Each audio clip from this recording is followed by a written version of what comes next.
Hello everyone, welcome once again to our YouTube channel.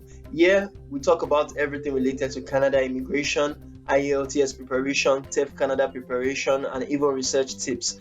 If you would like to move to Canada, then this is the right channel for you. A.O.S Academy has wonderful programs for you, preparation classes for examinations, and even job opportunities that you can actually grab onto. Now, that being said, today we want to continue with our series, our Q&A series, Q&A sessions that are talking about the questions that you have been asking. The attendees of our JAPA to Canada in 2023 webinar have been asking on the RSVP page. That reminds me, if you have not subscribed yet to our YouTube channel, kindly subscribe right now. Hit on the notification bell in order to get updated anytime we drop a content, and also like and share this video with your family and friends. Also, if you have not yet registered for our upcoming JAPA to Canada, or also known as the Migrate to Canada in 2023 webinar, then kindly do that right now through the link below this video. Now, without wasting much of our time, we want to continue with our Q&A sessions, which are about the questions that you guys once again have been asking.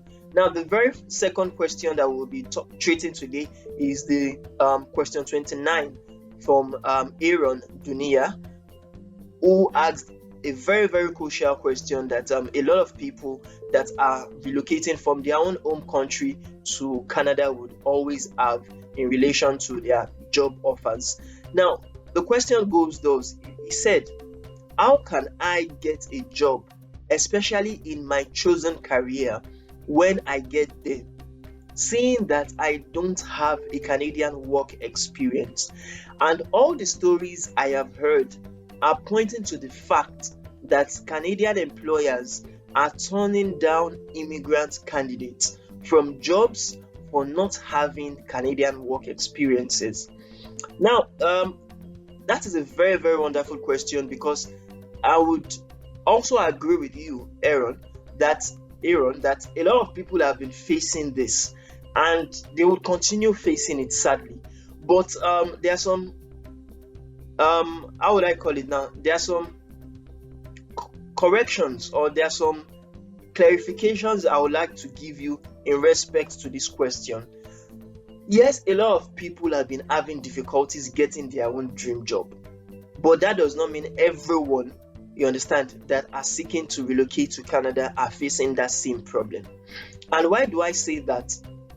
For us in A.O.S Academy and our migration agency, we have had a very good record of people having to work in Nigeria as, for instance, a banker, and going to work in Canada as a banker as well, or a banker meets with financial analysts. And the very good example I would always give for this is our client Oluwatosin Shoderu, who happens to be my cousin, who is also going to be the guest speaker in the webinar series, or in the webinar that we're going to be having about relocation to Canada in 2023. He was a banker in Nigeria for about 2 to 3 years before he went to Canada and became a banker similarly in his, you understand. So basically, his job roles were quite the same and a little more advanced than what he was doing here in Canada, because now he's also a financial analyst in that same bank, the Canadian Western Bank. He's one of their, you understand, bankers over there. Now, secondly, I would also like to say that there are some jobs that require what we call regulations or registrations, or even what's known as licenses or licensures.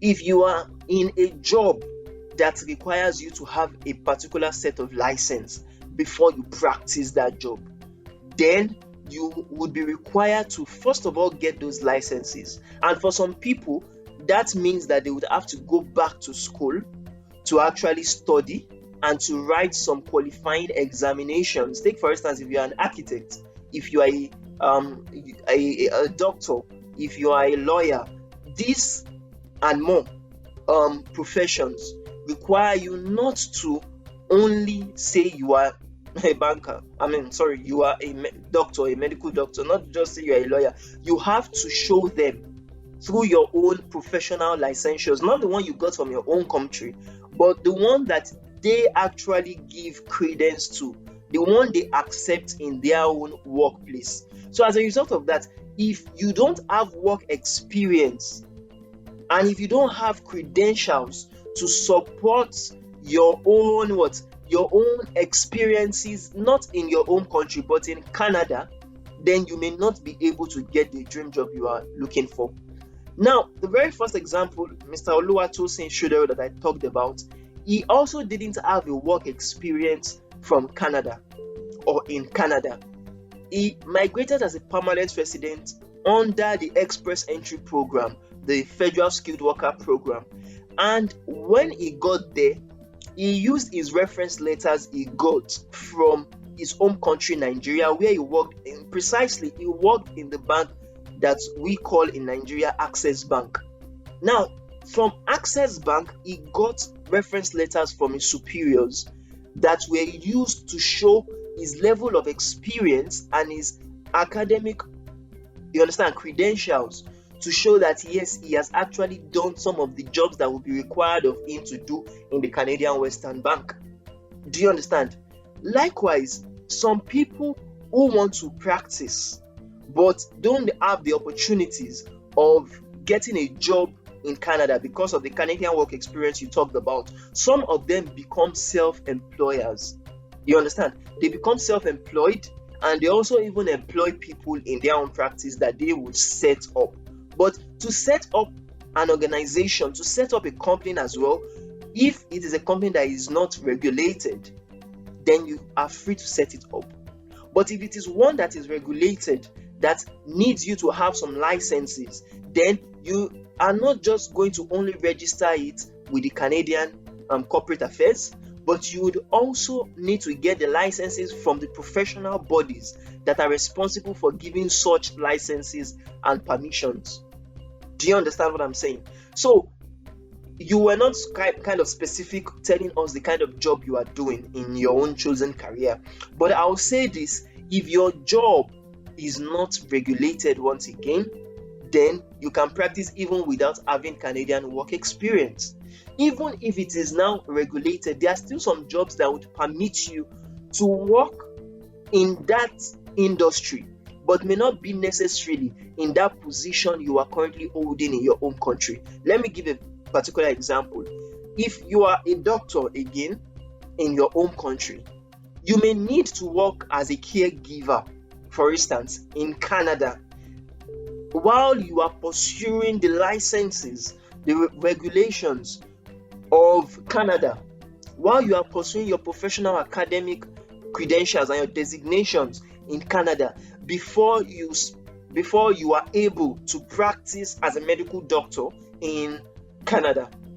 Do you understand what we are saying? So you will still be in the industry, but you may have to take lesser jobs that you may feel that are not befitting enough for you for the meantime, while you pursue your own academic credentials and your own professional designations, in order to allow you, to permit you to actually work as a permanent resident. Now that tells me again, if you are relocating to Canada, if you are moving to Canada as a temporary resident, maybe through the work visa or the study visa, then some of those jobs may not,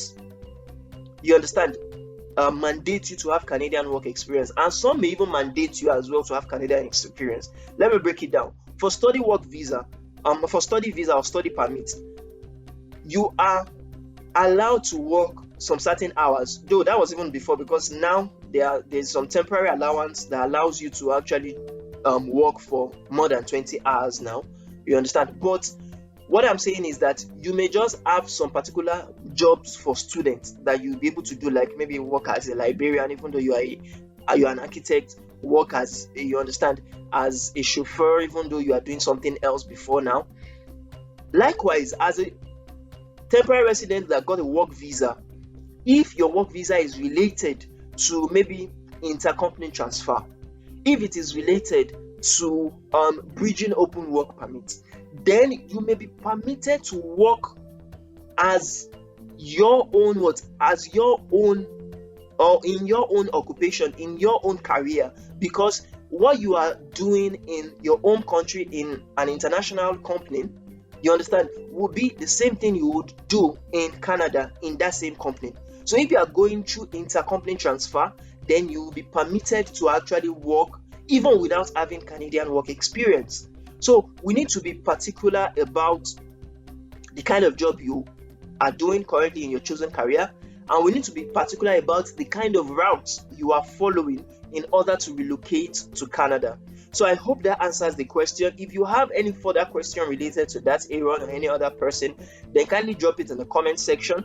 And if you would also like to always get the questions and answers from our webinar series, then subscribe to this YouTube channel, like this video, and also hit on the notification bell in order to get updated anytime we drop a content. Thank you very much once again, everyone, for joining me, and I do hope to see you in the next Q&A session. Bye.